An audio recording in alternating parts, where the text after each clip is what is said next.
السلام عليكم ورحمة الله وبركاته. أعوذ بالله من الشيطان الرجيم.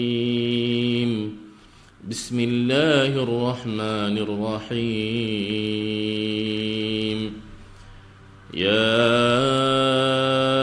أيها الذين آمنوا لا تقدموا بين يدي الله ورسوله واتقوا الله إن الله سميع عليم.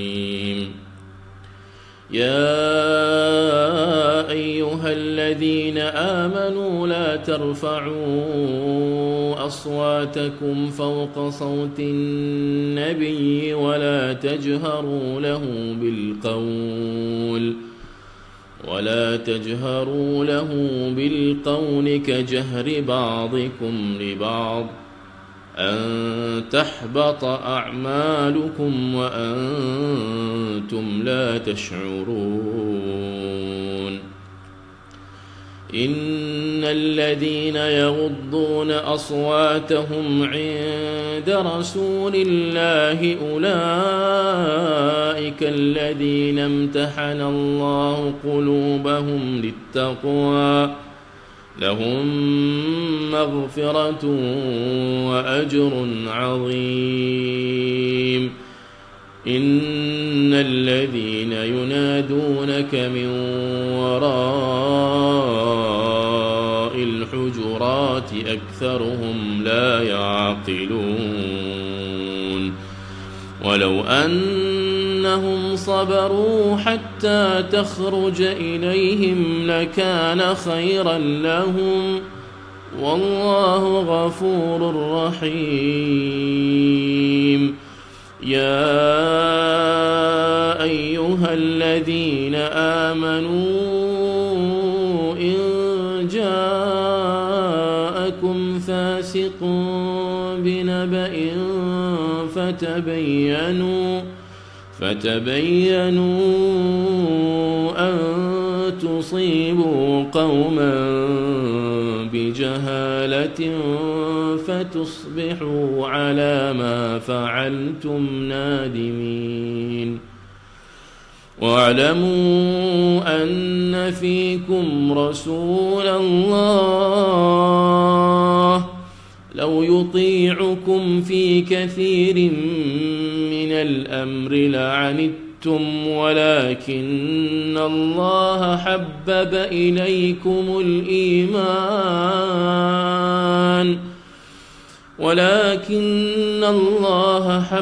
إليكم الإيمان وزينه في قلوبكم وكره إليكم الكفر والفسوق والعصيان أولئك هم الراشدون فضلا من الله ونعمة والله عليم حكيم. وإن طائفتان من المؤمنين اقتتلوا فأصلحوا بينهما فإن بغت إحداهما على الأخرى فقاتلوا التي تبغي حتى تفيء إلى أمر الله فإن فاءت وأصلحوا بينهما بالعدل وأقسطوا إن الله يحب المقسطين. إنما المؤمنون إخوة فأصلحوا بين أخويكم واتقوا الله لعلكم ترحمون.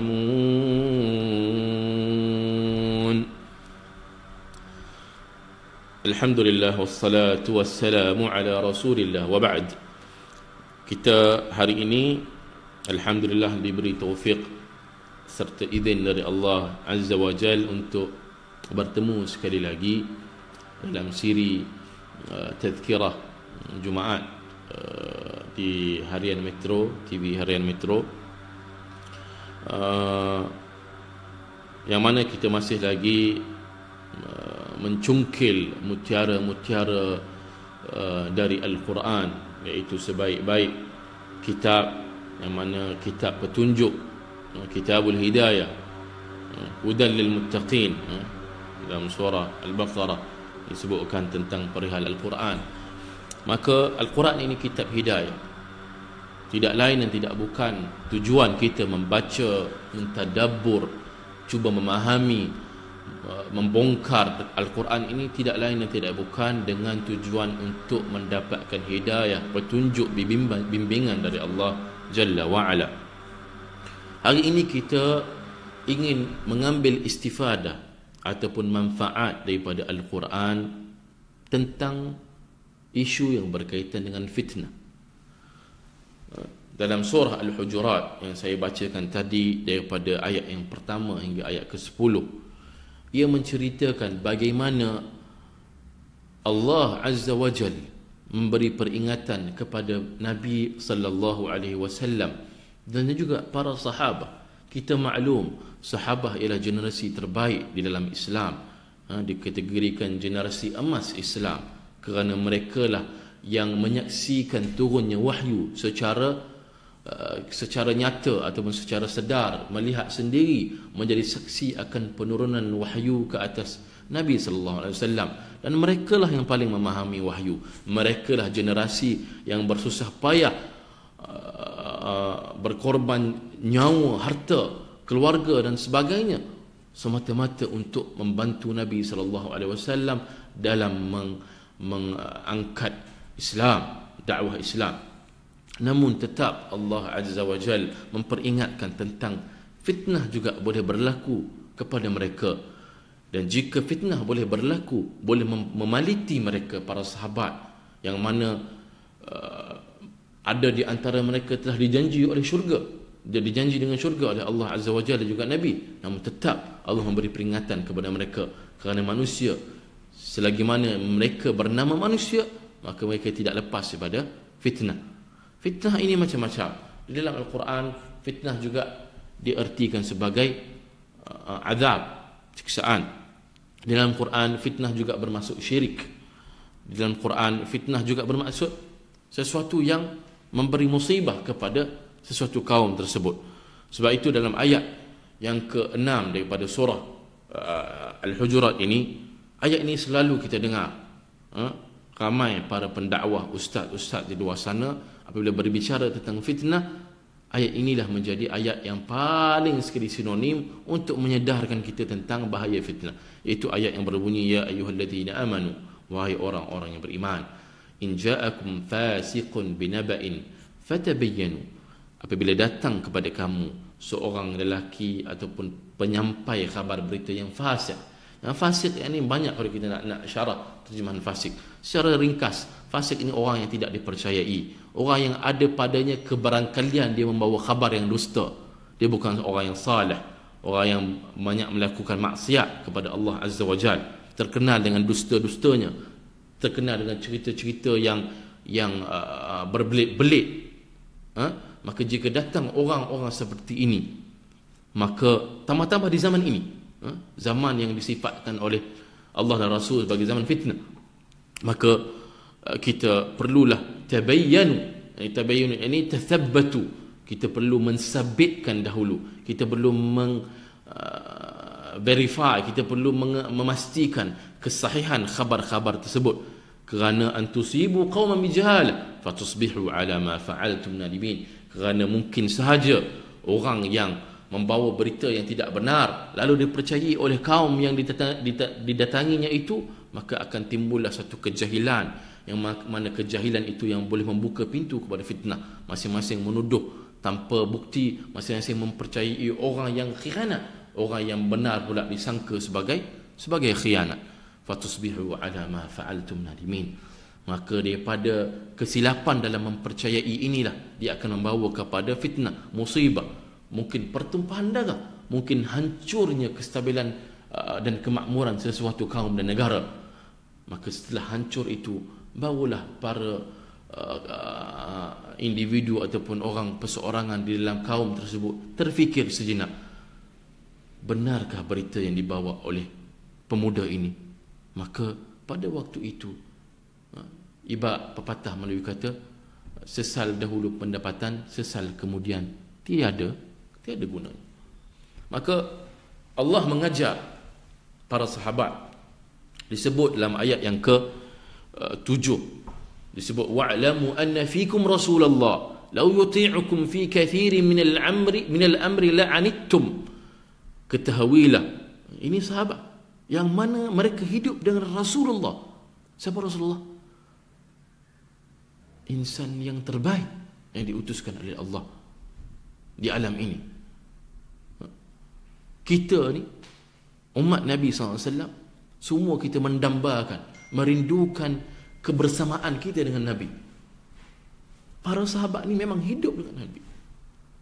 Mereka menyaksikan peribadi Nabi. Mereka tahu Nabi adalah utusan Allah yang sempurna. Kalam Nabi adalah wahyun, yuha. Tapi tetap Allah memberi peringatan kepada mereka. Ingatlah, yang ada dengan kamu itu Rasulullah, utusan Allah. Kalau Rasulullah itu nak ikut apa saja yang kamu inginkan, nescaya hancurlah kamu. Maksudnya ada serta-serta perkara yang mana sahabat sendiri nak, tapi sebenarnya mereka rasa mungkin benda itu baik, tapi sebenarnya ia tidak baik.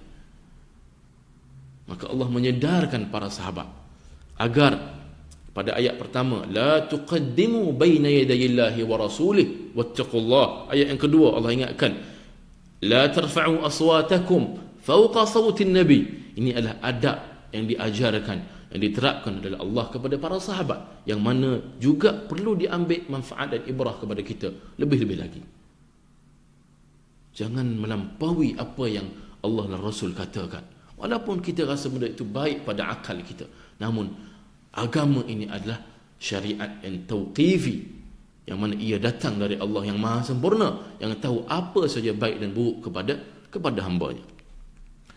Maka fitnah, apa yang berlaku setelah fitnah? Apa yang perlu kita buat? Tadi kita berbicara tentang mengelak fitnah, kita perlu tabayyun.